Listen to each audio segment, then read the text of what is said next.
Welcome to the Three Martini Lunch. Grab a stool next to Greg Columbus of Radio America and Jim Garrity of National Review. Three Martinis coming up. So glad you're with us for the Tuesday edition of the Three Martini Lunch. Jim Garrity should be back tomorrow. Here in his place once again, Scot Bertram, the general manager of WRFH, Radio Free Hillsdale, 101.7 on the campus of Hillsdale College. He also directs the Hillsdale College Podcast Network, hosts the Radio Free Hillsdale Hour podcast, among several others for the college, and he's also the host of Wasn't That Special? 50 Years of Saturday Night Live. And Scott, it's great to have you back. Good to be back one more time. Now that Jim is done coaching up Justin Fields at Jets training camp, he can return to his day job. A lot to talk about. We're really going to squeeze 4 martinis into the space of 3, although the first one will be very, very short. We're going to be talking about weed a little bit later and how it's affecting kids and fairly young kids. And that might sprout out into a larger discussion about weed in general. We'll also take a closer look at a new poll where there's a severe partisan divide on whether people are proud of this country heading into our 250th anniversary next year. And there's been a whole lot of reaction to President Trump federalizing the D.C. police yesterday. A lot of it unhinged from the left and a bit of honesty from a member of the mainstream media, which is kind of interesting. But first, breaking news. This is for the 2026 midterm elections. Former Ohio Democratic Senator Sherrod Brown says he will run for Senate in Ohio in 2026. He's going to run against the current Senator, John Husted, who, of course, was appointed to the U.S. Senate earlier this year by Mike DeWine to replace J.D. Vance, who was elected in 2022.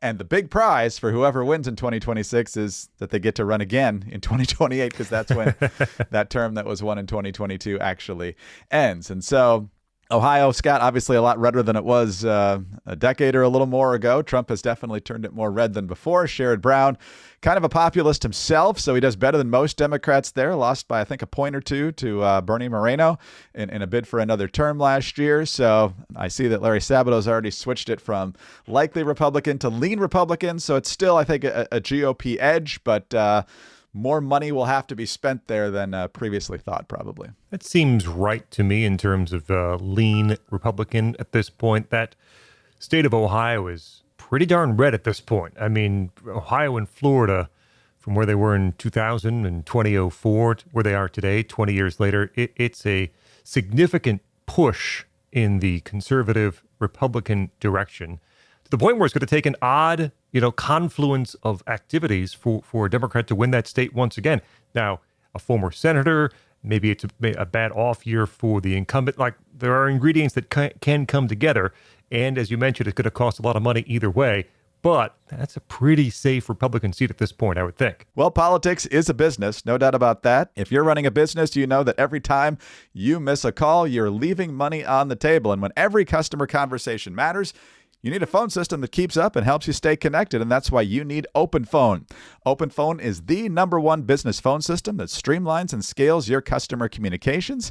With OpenPhone, your team can share one number and collaborate on customer calls and texts like a shared inbox. That way, any teammate can pick up right where the last person left off, keeping response times faster than ever. It works through an app on your phone or computer, so no more carrying 2 phones or using a landline. Plus, with AI-powered call transcripts and summaries, you'll be able to automate follow-ups, ensuring you'll never miss a customer interaction again. And OpenPhone is offering 3 Martini Lunch listeners 20% off your first 6 months at openphone.com/3ML.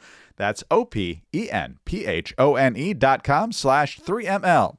And if you have existing numbers with another service, OpenPhone will port them over at no extra charge.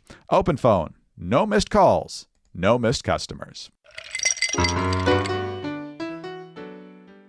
All right, Scott, to no surprise, there were quite a few strong reactions to President Trump's decision yesterday to invoke a state of emergency involving crime in the District of Columbia. And of course, the criticisms are largely coming from the usual sources, but the usual sources are also getting fact-checked harshly and correctly in real time. Let's start with Nancy Pelosi, who tweeted out yesterday at 1 o'clock, Donald Trump delayed deploying the National Guard on January 6th when our capital was under violent attack and lives were at stake. Now he's activating the D.C. Guard to distract from his incompetent mishandling of tariffs, healthcare, education, and immigration, just to name a few blunders. Well, That did not go unanswered very long. A little past 2:30 yesterday, a guy named Stephen Sund. Stephen Sund was chief of Capitol Police, I should point out at the time, responded. He says, "Ma'am, it's long past time to be honest with the American people. On January 3rd, I requested National Guard assistance, but your sergeant at arms denied it. Under federal law, I was prohibited from calling them in without specific approval. That same day, Carol Corbin at the Pentagon offered National Guard support, but I was forced to decline because I lacked the legal authority. On January 6th, while the Capitol was under attack, and despite my repeated calls, your sergeant at arms again denied my urgent request for over 70 agonizing minutes, quote, running it up the chain, unquote, for your approval. When I needed assistance, it was denied. Yet when it suited you, you ordered fencing topped with concertina wire and surrounded the Capitol with thousands of armed National Guard troops." Not to be outdone, Peter Baker, White House correspondent at the New York Times, tweets out, citing a non-existent crime crisis, Trump plans to take over the Washington, D.C. police and put troops in the streets of the nation's capital. Contrary to his claims, violent crime in D.C. is at a 30-year low. And I think even if you accept the new crime stats, that's not even close to correct. Then you've got responsible people like Tim Carney over at the Examiner saying D.C. has 6 times the murder rate of New York City, I believe. Doesn't that at least arguably constitute a crisis? And then another person laid out the homicide numbers in D.C. over the past 20 years. Last year, there were 187, down from the peak, admittedly, from the year before at 274 over the past 20 years. 2020 through 2023 was the worst in the past 20 years. But you have to go back to 2005 till you find a murder rate that is worse than what we had last year. So a 30-year low, I highly don't think so. If you have a problem and someone offers you help, you accept it. And this is the conundrum that Democrats and media find themselves in here, which is if you admit that crime in D.C. is a problem, but at the same time say we don't want your help, it puts you in an awful public position. It's bad optics, as they would say, to say, oh, we do have a problem, but we don't want that help. We don't want you coming in here to assist us with our problem. And so the alternative is to say, well, it's no problem whatsoever. We don't know what you're talking about. Everything's down. There's no crime. People tweeting as they did during some of the riots saying, well, I haven't seen crime in my backyard. At least it's not happening in my neighborhood. Then you see others saying all the times they've witnessed crime in D.C. over the past 5 years, 6 years, and why they were driven out of the city, perhaps. And so you have to pretend the problem doesn't exist to explain away the reasons why you won't accept someone's help to make things safer for those constituents, for the people living in Washington, D.C.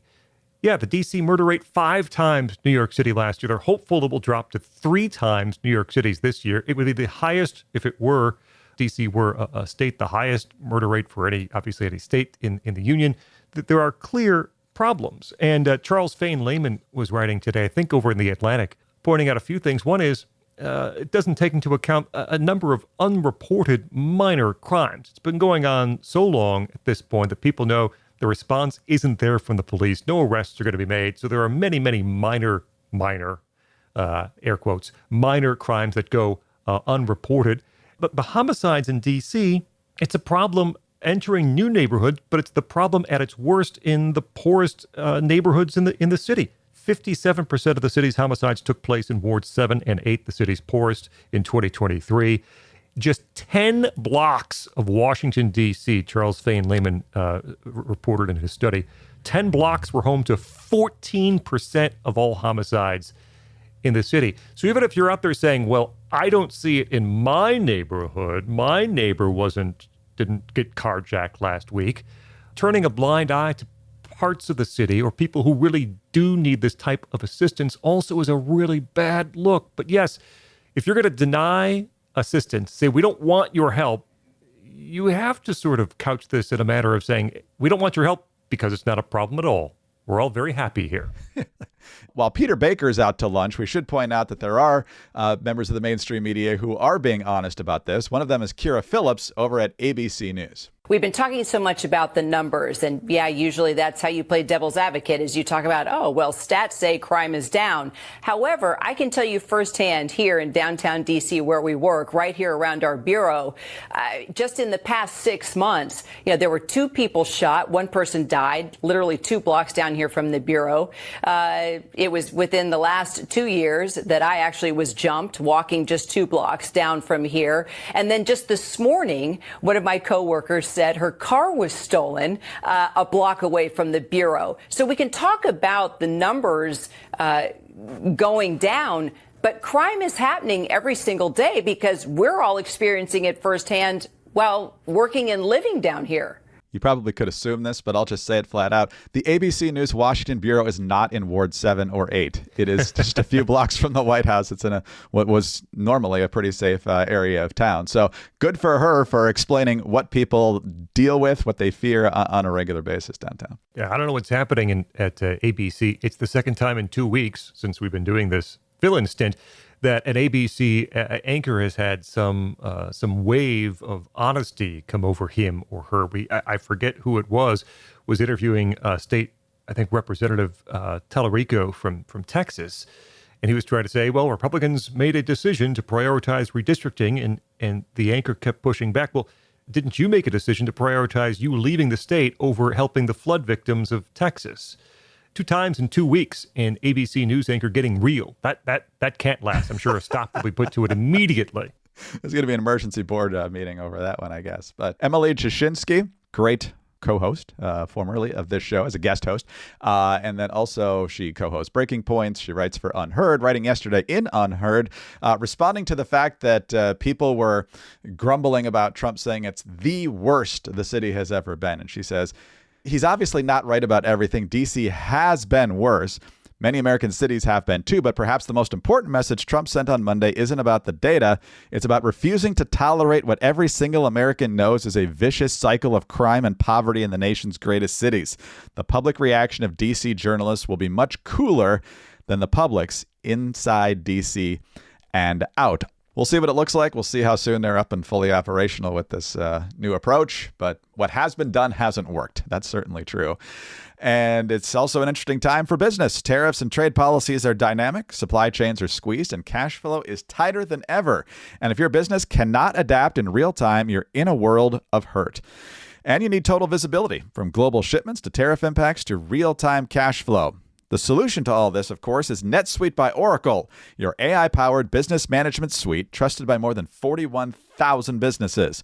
NetSuite is the #1 cloud ERP for many reasons. It brings accounting, financial management, inventory, and HR into one suite. And so small business experts, small business owners will tell you that they've got so much on their plate, but there are certain things that AI can do for you. Don't spend your time doing all sorts of data entry and other things that the smarter technology can do for you. It frees you up to do what you do best, growing your business and making more money. So if your revenues are at least in the 7 figures, download the free ebook, Navigating Global Trade, 3 Insights for Leaders at netsuite.com/martini.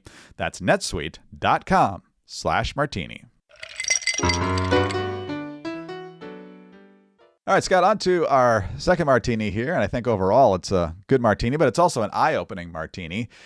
New poll that is now out from Signal, Cygnal, and reported on in The Spectator by Ben Dominic. And he says, with the 250th anniversary of America's founding approaching next year, the majority of Americans are happy to applaud their country, with 63% saying that, yes, the birthday of the United States is a moment to celebrate. But unfortunately for those who would like such an event to be bipartisan and unifying, the majority is overwhelmingly driven by Republicans. 89% of whom say America's anniversary is a moment of triumph. On the other side of the aisle, only 37% of Democrats say there's something to celebrate at 250 years, with 58% of Democrats saying, quote, no, there's not much to celebrate, or no, there's nothing to celebrate.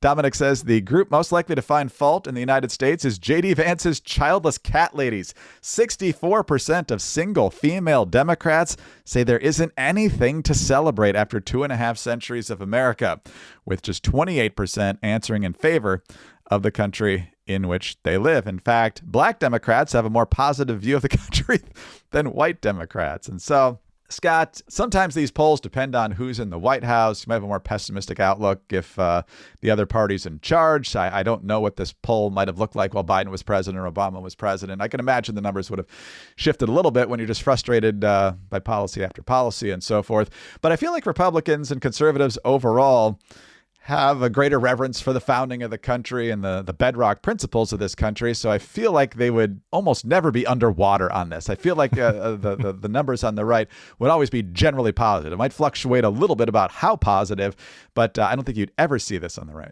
Yeah, because I think one reason is because largely Republicans have a better ability to put things in their place, reference points, right? It's 250 years. There's a lot of history that goes behind there. You're bound to find something to celebrate because America is great, right? And so for Republicans, you look back, beating Hitler, pretty good. Reagan presidency, excellent. Maybe you like Calvin Coolidge. Lincoln did good things, right? You can look back and say, today's always uncertain, but we can look back in the past and say there were a lot of great things that have occurred in our history, and it should be something to celebrate that we've made it to 250 years. And I think for many Democrats, it is such a in-the-moment sort of question, right? They lack that sense of history and sense of scale as to what the country has been over the past 250 years. Later on in the poll, it says just 31% of overall Democrats overall say America is a force for good. 61% disagree. I would ask, if America is not a force for good, what country is a force for good in the world? And again, just like in the initial numbers, 33% of Hispanic Democrats say it is a force for good. 41% of black Democrats say the U.S. is a force for good. So it's white Democrats, again, dragging those numbers down. And as much as we are just beginning to look into some of the shift in voting patterns in 2024 and some years prior, especially since Donald Trump came onto the scene, and I don't think we understand everything really well quite yet. That's something interesting to look at, that 41% of black Democrats think that America is a force for good, and white Democrats are far below that mark. And if you're looking for someone to celebrate the country, celebrate us as a force of good in the world, and the great things the country has done, will do, and stands for, there seems to be a party which stands for that. And of course, America's not perfect, and we've had our difficult moments over the past 250 years. But when you look overall, first of all, the genius of the founding, the writing of the Declaration of the Independence, well, the one line from Jefferson, all men are created equal, endowed by their creator with certain inalienable rights, including life, liberty, and the pursuit of happiness. That fostered the end of slavery. That fostered and inspired the civil rights movement, and it just kept feeding and feeding and feeding. But you got so many dour people on the left who are convinced that people are just repressed in this country. Just amazing how much they're trying to do the moral preening, and not everybody's going along with them, thankfully. There's an SNL sketch, I think it was just from this past year, season 49, season 50. It's a play on Bill and Ted's Excellent Adventure, where they bring people from the past, and it's Harriet Tubman and it's Frederick Douglass, and it's the end of the movie, and Bill and Ted are sending them back in time, back to their own time. And they don't want to go because now is so much better than then. And Bill and Ted say something along the lines of, yeah, but we have so many problems today with discrimination and racial issues. And Harriet Tubman and Frederick Douglass look at each other and just laugh. No. Yeah, we're going to stay here.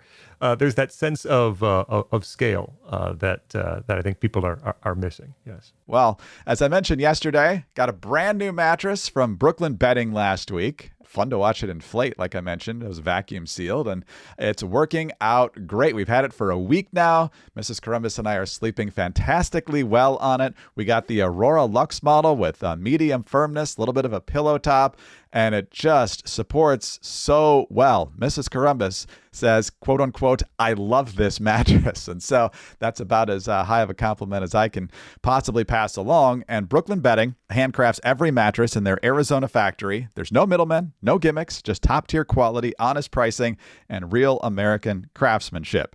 Brooklyn Bedding is one of the few mattresses endorsed by the American Chiropractic Association for spinal alignment and back health. Also, Brooklyn Bedding offers a 120-night comfort trial. 120 nights. That's 4 months. Love it. Or they'll help you return or swap it hassle-free.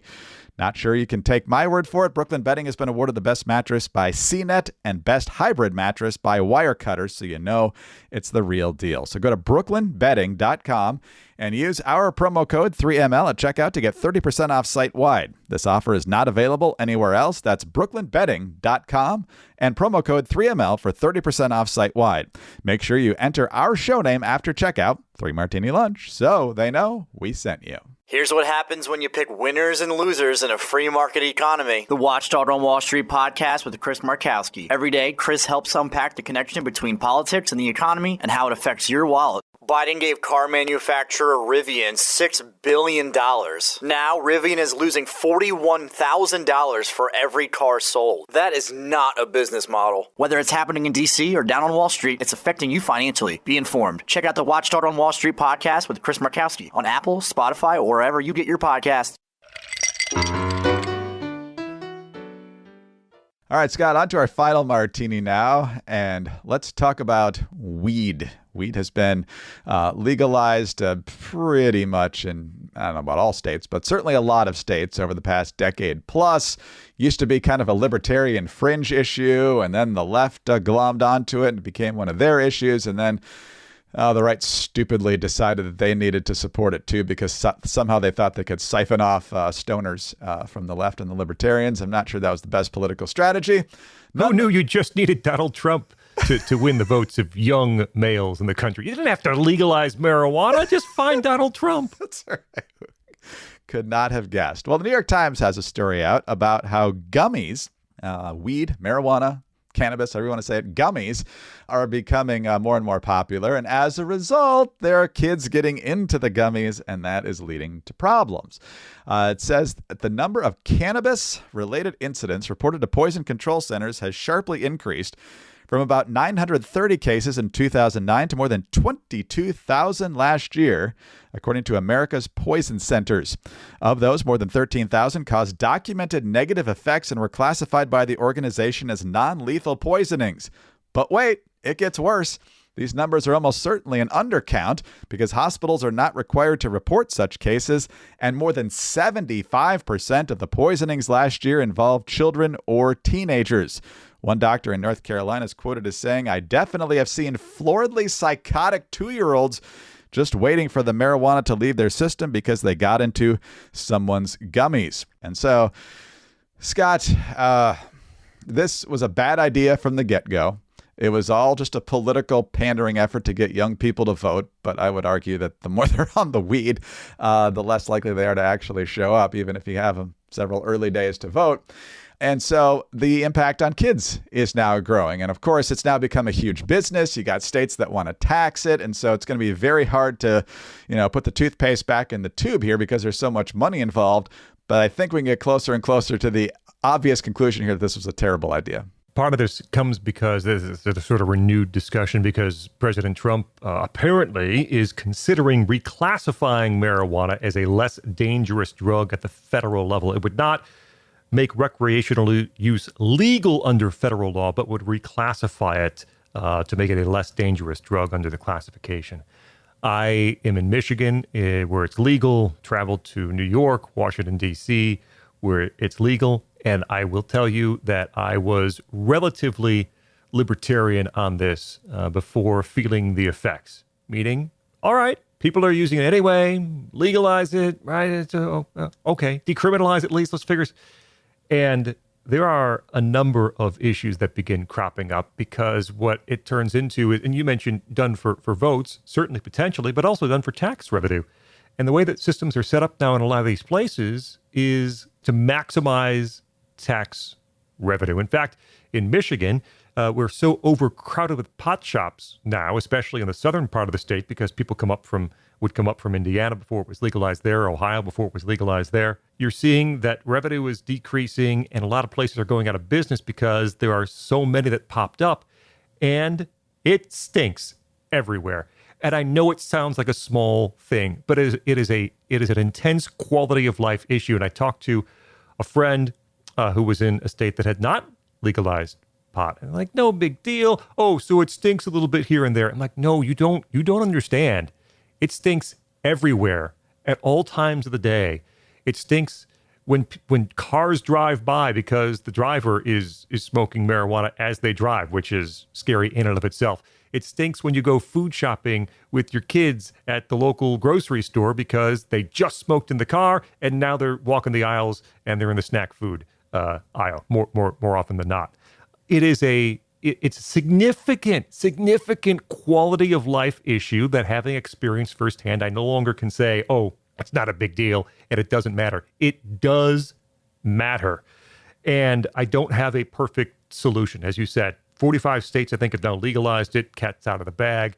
Is there some medium between full legalization, pot shop on every corner, everyone smoking in the car, and decriminalization? Is there some middle point where we can all be safe and our quality of life is not as affected as it is right now? Because it's a big deal. It's more significant than I ever would have thought it would be pre-legalization. And since the tax revenue has begun flowing, no one's going to be quick to shut off that spigot right now. Yeah, that's another issue in D.C. It's hard to go anywhere without smelling the weed. We mentioned Emily Jashinsky a moment ago. One of her colleagues over at Breaking Points is a guy named Sagar Enjeti.